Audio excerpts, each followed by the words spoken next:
మీ జీఐఈటీ ఇప్పుడు జీజేయుగా మారింది. 2000కు పైగా ప్లేస్మెంట్స్, ఐపీఎం, కేపీఎంజీ వంటి సంస్థలతో ఇంటిగ్రేటెడ్ కోర్సులు. యూపీఎస్సీ కోచింగ్, అడ్మిషన్లు ఓపెన్.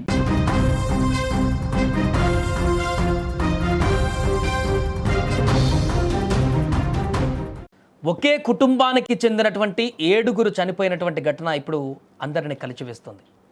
ఢిల్లీలో జరిగినటువంటి అగ్ని ప్రమాదానికి సంబంధించినటువంటి ఒక్కొక్క అంశం ఇప్పుడు వెలుగులోకి వస్తున్నటువంటి సందర్భంలో అక్కడ అంతుచిక్కని ఆవేదన భరితమైనటువంటి సంఘటనలు ఒక్కొక్కటిగా బయటకు వస్తున్నాయి. రేపటి నిమిషంలో ఏం జరుగుతుందో తెలియనటువంటి జీవితం మనది. ఒక పక్క తండ్రి ప్రాణాలను కాపాడుకున్నామని తృప్తి, ఇంకో పక్క ఆకలి తీర్చుకుందామని వెళ్ళిన కుటుంబం. కానీ ఆ ఆకలే ఆ నిండు కుటుంబాన్ని మృత్యువు నోటికి అందిస్తుందని వారు ఊహించలేకపోయారు. ఢిల్లీలోని ఒక హోటల్లో జరిగినటువంటి అగ్ని ప్రమాదం ఒకే ఒక్క ఇంట్లో కోలుకోలేని అంతులేని మహా విషాదాన్ని మిగిల్చింది. అనారోగ్యంతో బాధపడుతున్న తండ్రిని ఆసుపత్రిలో చేర్పించి పక్కనే ఉన్న రెస్టారెంట్కి భోజనం కోసం వెళ్ళడమే వాళ్ళు చేసిన పాపం అయిపోయింది.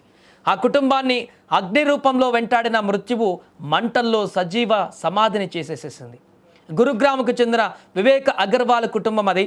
వివేక్ తండ్రి రాధేశ్యామ్ అగర్వాల్ గత కొన్ని రోజులుగా తీవ్ర అనారోగ్యంతో బాధపడుతున్నారు. తండ్రి ఆరోగ్యం క్షీణించడంతో వివేక్ అగర్వాల్ ఏమాత్రం ఆలస్యం చేయలేదు. తన తండ్రిని ఎలాగైనా కాపాడుకోవాలని ఢిల్లీలోని ప్రఖ్యాత మ్యాక్స్ ఆసుపత్రికి తరలించారు. కుటుంబ సభ్యులంతా ప్రాణాలు అరచేతిలో పెట్టుకుని ఆసుపత్రికి పరుగులు తీశారు. డాక్టర్లు పరీక్షించి రాధేశ్యామ్ను అడ్మిట్ చేసుకుని చికిత్స ప్రారంభించారు. అబ్జర్వేషన్లో ఉంచారు. తండ్రికి ట్రీట్మెంట్ స్టార్ట్ అయ్యింది. ఆయన ప్రాణాలకి ఇక ముప్పు లేదు అని డాక్టర్లు చెప్పడంతో అప్పటి వరకు టెన్షన్తో ఉన్న ఊపిరి బిగబట్టినటువంటి ఆ కుటుంబం ఒక్కసారిగా ఊపిరి పీల్చుకుంది. తండ్రిని ఆసుపత్రిలో చేర్పించేసరికి మధ్యాహ్నం అయింది. ఉదయం నుంచి కంగారులో ఉన్న ఎవరు కూడా ఒక్క ముద్ద కూడా తినలేదు. కడుపులు ఆకలి నకనకలాడింది వారి కడుపులో. దీంతో వివేక్ అగర్వాల్ భార్య తర్జిని, చిన్నారి కూతుళ్ళు జివిసా, వరియా, వృద్ధురాలైనటువంటి తల్లి లత, అలాగే తనకు తోడుగా వచ్చినటువంటి అత్తమామల అశోక్, కమలాలను తీసుకొని ఆసుపత్రికి సమీపంలోనే ఉన్నటువంటి ఒక రెస్టారెంట్కు వెళ్ళారు. వారు ఆ యొక్క ఆకలితో అలమటించిపోయి ఆ కడుపు నింపుకోవడానికి కోసం, అక్కడ తినడానికి కోసం అని అక్కడికి వెళ్ళారు. నాన్నగారు కోలుకుంటున్నారు, మనం కాసేపు అలా వెళ్ళి లంచ్ చేసి వచ్చేద్దామని వివేక్ అందరినీ తీసుకువెళ్ళాడు. హోటల్లో కూర్చొని సంతోషంగా మాట్లాడుకుంటూ భోజనం ఆర్డర్ చేశారు. అంతలోనే కాలం ముసుగులో దాక్కున్న మృత్యువు అగ్ని రూపంలో దూసుకువచ్చింది. క్షణాల వ్యవధిలోనే రెస్టారెంట్లో భారీ అగ్ని ప్రమాదం సంభవించింది. దట్టమైన పొగ, ఎగసిపడుతున్న మంటలు ఆ హోటల్ను చుట్టుముట్టాయి. బయటకు రావడానికి దారి లేక, ఊపిరి ఆడక వివేక్ అగర్వాల్తో పాటు ఆయన భార్య, 2 పసికుణలు, తల్లి, అత్తమామను మొత్తం 7గురు అక్కడికక్కడే సజీవ దహనం అయిపోయారు. ఎంత దారుణము, ఎంతటి ఘోరం ఇది!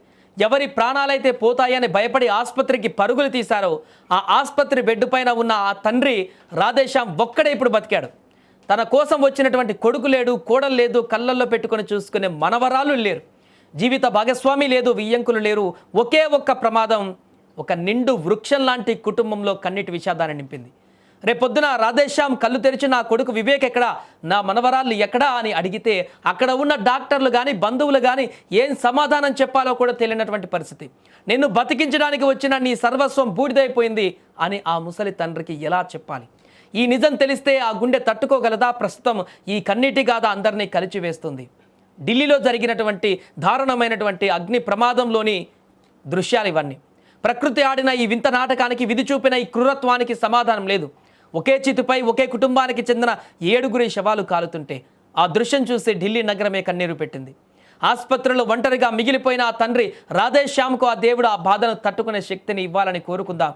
ఏదైనా ఢిల్లీలో జరిగినటువంటి భారీ అగ్ని ప్రమాదంలో మొత్తం 21 మందికి పైగా ప్రాణాలు కోల్పోయారు. దాంట్లో 7గురు ఒకే కుటుంబానికి సంబంధించి తండ్రిని కాపాడుకోవడం కోసం వచ్చి హాస్పిటల్లో జాయిన్ చేసి ఒక్క 5 నిమిషాలు కడుపు నింపుకుందామని చెప్పి తినడానికి ఆ హోటల్కి వెళ్ళి అక్కడే కాలిపోయినటువంటి పరిస్థితి. సజీవ దహనం అయిపోయి 7గురు కుటుంబ సభ్యులు అక్కడికక్కడే మరణించినటువంటి దీనమైనటువంటి స్థితి ఇప్పుడు ఢిల్లీ నగరాన్ని మొత్తం కూడా శోకసంద్రంలో ముంచెత్తింది.